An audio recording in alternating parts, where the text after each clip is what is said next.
एकजुटीने पेटलं रान तुफान आलं या काळ्या भुईच्या भेटीला हे आभाळ आलं या भेगाळ माय मातीच्या ह्या डोळ्यात जागली या आस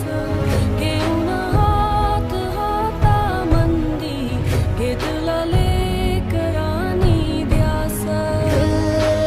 लई दिसानी भारल्या वाणी शिवार झालं आमची निघाली आहे 5 13 नंबर